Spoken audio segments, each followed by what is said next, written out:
میں سمجھتا ہوں یہ بہت اہم موضوع ہے جس پر ہم کو زیادہ سے زیادہ غور و فکر کرنا چاہیے اور یہ سمجھنے کی کوشش کرنی چاہیے کہ اس کے عالمی سیاست کے ساتھ کیا حوالے ہیں، اس کے خطے میں اور خود پاکستان پہ اس کے کیا اثرات ہو سکتے ہیں۔ لیکن دیکھیے، آج کل ایک غلطی بہت عام ہے اور وہ یہ کہ جو کوئی نیا واقعہ ہوتا ہے لوگ اس کو بالکل ایک آئسولیٹڈ واقعے کے طور پہ سمجھنے کی کوشش کر رہے ہوتے ہیں۔ مثلاً آج جس موضوع پہ ہم بات کر رہے ہیں کہ G7 نے ایک ایسا اعلامیہ جاری کیا ہے کہ جو بظاہر راست چین سے تصادم کے اشارے دے رہا ہے، تو پہلے یہ سمجھنے کی ضرورت ہے کہ G7 ہے کیا۔ جب وہ سمجھ میں آ جائے گا تو پھر یہ بات سمجھنا آسان ہو جائے گی۔ تو سیاق و سباق کے ضمن میں جو پہلی بات میں ذرا سا بیان کروں گا تفصیل سے کہ دیکھیے G7 1973 کے لگ بھگ یہ قائم ہوا ہے اور اس وقت یہ 7 ملک ہیں۔ گروپ 7، G7 سے مراد ہے گروپ 7 ملک ہیں۔ اگر آپ ان کی آبادی دیکھیں، پہلی بات تو یہ سمجھ لیں کہ 7 ملک آؤٹ آف 192 ملک، 192 ممالک میں یہ 7 ملک ہیں، تو بہت چھوٹی اکائی بنتی ہے۔ پھر آپ غور کریں تو یہ 7 ملکوں کی آبادی دنیا کی آبادی کا کم و بیش بس 10% ہے۔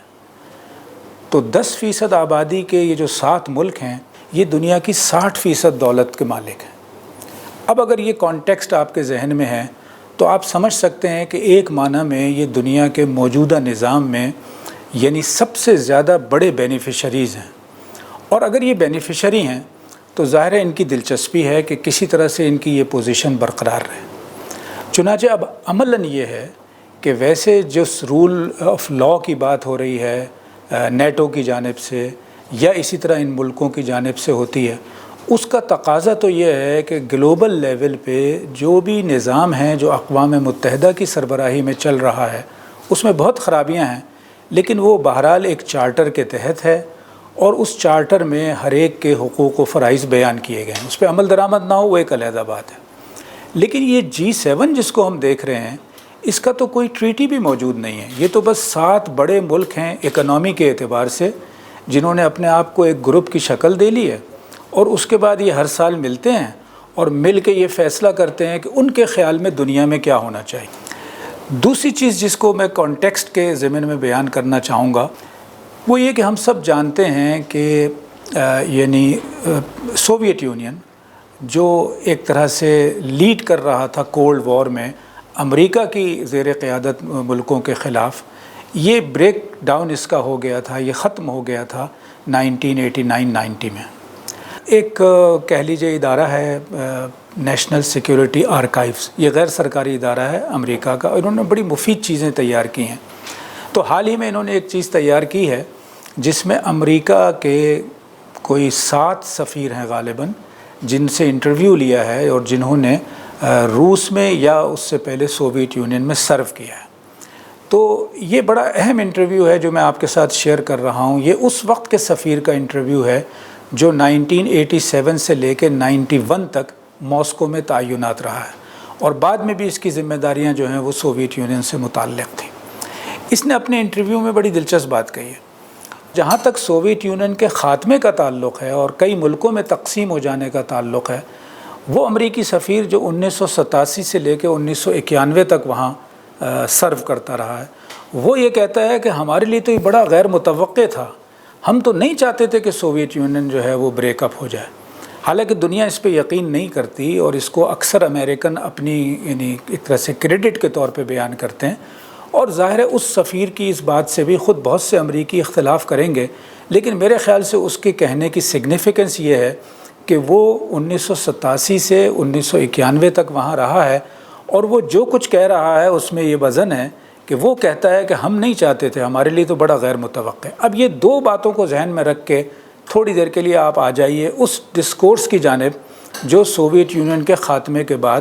بہت شد و مت سے پوری دنیا میں پھیلایا گیا ہے۔ وہ کیا تھا؟ وہ یہ تھا کہ دنیا میں اب ایک کلیش آف سویلائزیشن کا مرحلہ ہے، اور اس موقع پہ نیٹو نے بھی اپنی جسٹیفیکیشن اس بنیاد پہ دی، اور باقی بھی جو ایک طرح سے پورے نظام میں چیزیں یہ لوگ کر رہے تھے اس کے لیے جسٹیفیکیشن یہ دی کہ ہمیں 2 خطرات ہیں، ایک سبز یعنی اسلام اور مسلمانوں سے، اور دوسرا سرخ یعنی چائنا سے۔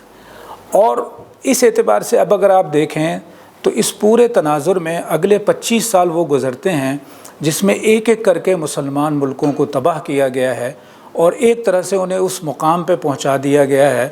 کہ جس سے یعنی بظاہر انہیں کوئی فوری خطرہ نہیں ہے، اگرچہ نظریے سے ابھی بھی وہ گھبرا رہے ہوتے ہیں۔ یہ جو بات اگر 1990s میں کہی گئی تھی کہ ایک خطرہ اسلام ہے اور دوسرا خطرہ جو ہے وہ چینی تہذیب کی صورت میں ہے، اور انہیں یعنی یہ اس تھیسس کا ایک حصہ تھا کہ ایک تو ان کو ملنے نہ دیا جائے آپس میں، اور دوسرا یہ تھا کہ ایک ایک کر کے ان کو جیسے ڈیل کیا جائے، تو مسلمان ملکوں کی قوت کو مسلسل اس دوران ہدف بنایا گیا۔ اور ہم یہ بھی دیکھتے ہیں کہ اس وقت کوئی قابل ذکر مسلمان قوت نہیں ہے کہ جو ان کے لیے خطرے کے طور پہ پیش کی جا سکے۔ اب اگر یہ سیناریو ہے تو پھر آگے نیٹو کا کیا کام ہے؟ پہلے سوویت یونین ختم ہو گیا، اب اور کوئی بڑا خطرہ موجود نہیں ہے۔ تو ظاہر ہے کہ جو لوگ کولڈ وار کے دوران پلے بڑھے ہیں اور جنہوں نے اس موجودہ عالمی نظام سے فائدہ اٹھایا ہے کہ یہ 7 ملک جو ہیں یہ دنیا کی سب سے زیادہ امیر ممالک ہیں، اور جیسے میں نے پہلے ذکر کیا کہ 10% آبادی کے ساتھ یہ دنیا کی 60% دولت کے مالک ہیں، تو یہاں ان کو ایک دفعہ پھر وہ سیناریو مقصود ہے کہ جس میں کسی کو دشمن بنا کے پیش کر سکیں، کسی کو مد مقابل بنا کے پیش کر سکیں، اور یہ کہیں کہ ہمیں اس سے خطرہ ہے اس لیے ہمیں آپس میں بھی جڑے رہنا ہے اور اس پورے نظام کا بھی تحفظ کرنا ہے جو دراصل ہم نے بنایا ہوا ہے۔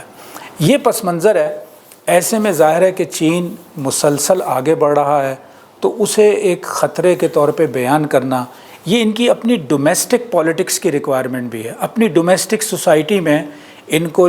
جس طرح سے لوگوں کو اپنے ساتھ جڑے رکھنا ہے، یہ اس کی ریکوائرمنٹ بھی ہے۔ تو یہاں سے یہ چین کو ہدف بنا رہے ہیں، جس میں موجودہ G7 سمٹ جو ہوئی ہے اس میں انہوں نے اس کو بہت ہی اوپن کر دیا ہے، کھل کے بات کی ہے۔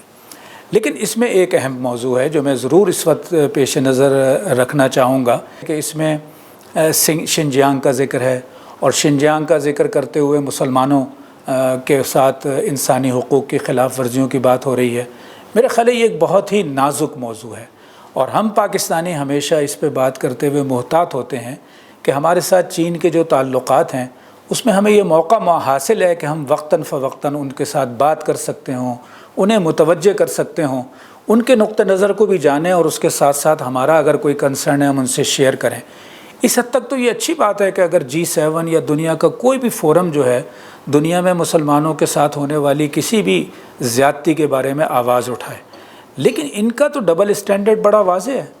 یعنی کشمیر کے بارے میں کوئی بات نہیں ہوگی، پیلسٹائن کے بارے میں کوئی بات نہیں ہوگی، روہنگیا کے بارے میں کوئی بات نہیں ہوگی، اگر بات ہوگی تو پوری دنیا میں سے صرف ایک علاقے کے بارے میں بات ہوگی، اور چین کے بارے میں۔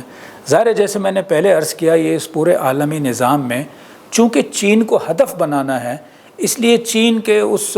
لباس پہ کہیں بھی کوئی دھبا ہے تو اس کو انہوں نے بڑھا چڑھا کے بیان کرنا ہے۔ تو یہ پس منظر سامنے رہنا چاہیے۔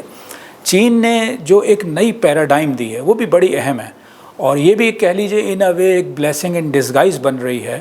کہ ان ملکوں نے کبھی نہیں سوچا تھا کہ دنیا بھر میں انفراسٹرکچر ایک طرح سے بہتر ہو جائے، چونکہ حقیقت یہ ہم خود پاکستان کا تجربہ دیکھتے ہیں۔ پاکستان کے امریکہ کے ساتھ تعلقات بہت اتار چڑھاؤ کے باوجود مستقل رہے ہیں، اور اکثر ہمیں اس سوال کا سامنا کرنا پڑتا ہے کہ امریکہ نے امداد دی ہے، لیکن حقیقت میں اگر آپ اس امداد پر غور کریں تو اس نے ہمارے یہاں انفراسٹرکچر بلڈ کرنے میں کوئی مدد نہیں دی ہے۔ وہ امداد اس ہاتھ سے آئی ہے اور اس ہاتھ سے اس کا بیشتر حصہ واپس لے لیا گیا۔ تو چین نے جو اس کے مقابلے میں اس وقت نئی پیراڈائم دی ہے دنیا کے لیے، پاکستان کے ساتھ تو اس کا تعلق بہت پہلے سے اسی طرح کا چل رہا ہے، وہ یہ ہے کہ BRI کی صورت میں یہ 65 ملکوں کا ایک پورا یعنی نیٹ ورک کہ جس کے ساتھ وہ جڑ جائیں، ان کے ساتھ کنیکٹیوٹی کا نیٹ ورک، اور وہ کنیکٹیوٹی جو ہے وہ فزیکل بھی ہے، وہ ایک اکنامک اسفیئر میں بھی ہے، باقی دائروں میں بھی ہے۔ تو اس نے ان کو مجبور کیا ہے کہ یہ بھی اب اس نوعیت کا کوئی پروگرام بنائے۔ تو اس معنی میں یہ ایک بلیسنگ ان ڈسگائز ہے، لیکن میرا خیال ہے کہ یہ سامنے رہنا چاہیے کہ چین کی جانب سے جو پروگرام ہے، تو چین کا کلیم بھی یہی ہے کہ ہم شیئر ڈیسٹینی کی بات کرتے ہیں، ہم ون ون ایک طرح سے سچویشن کی بات کرتے ہیں۔ تو بدقسمتی سے جس پیراڈائم کے تحت یہ گروپ 7 کام کر رہا ہے وہ کیپٹلزم کا پیراڈائم ہے۔ اس کیپٹلزم کے پیراڈائم میں آپ دوسرے کے ساتھ تعاون اتنا ہی کرتے ہیں جتنا آپ کے حق میں زیادہ مفید ہو۔ اگر آپ کے حق میں مفید نہیں ہے تو تعاون وہ ویلیو نہیں ہے کیپٹلزم کے سسٹم میں۔ تو اس کو اگر پیش نظر رکھا جائے تو میرا خیال ہے کہ اگرچہ انہوں نے بہت بڑی رقومات کا اعلان کیا ہے لیکن اس کے باوجود یہ کوئی بڑی تبدیلی لانے کا باعث نہیں بنے گا۔ ایک اور پہلو بھی سامنے رکھ لیجئے کہ اسی جو گلوبل پاور پالیٹکس ہے جس کا ایک بہت بڑا حصہ اکنامی ہے،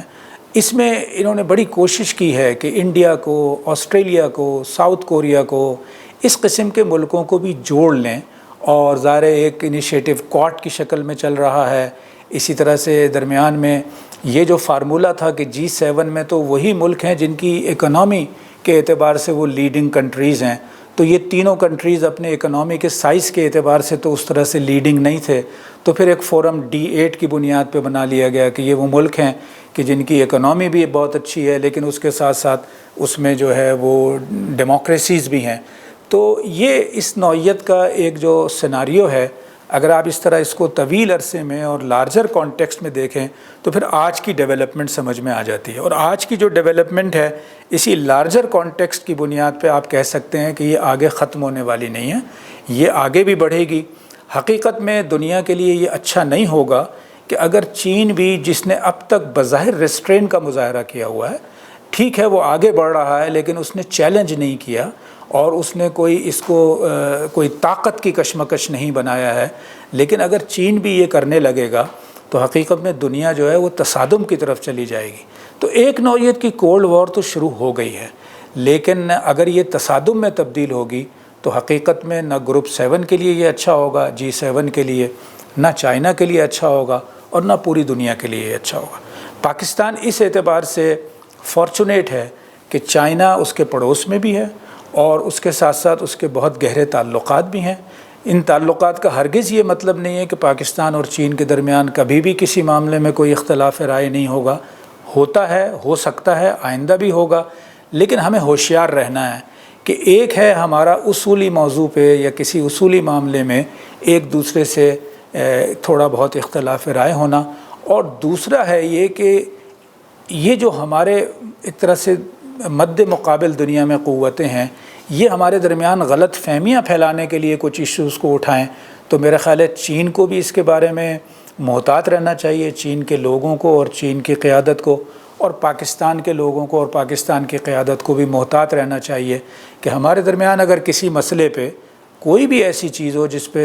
ایک طرح سے اختلاف موجود ہو تو ہمیں اسے آپس میں مل بیٹھ کے حل کرنا چاہیے۔ یہی ہمارے تعلقات کی خوبی رہی ہے، اور اسی بنیاد پہ ہم دو طرفہ ہی نہیں بلکہ ریجنل اور گلوبل بنیاد پہ جو چیلنجز ہیں ان کا مقابلہ کر سکیں گے۔ بہت بہت شکریہ۔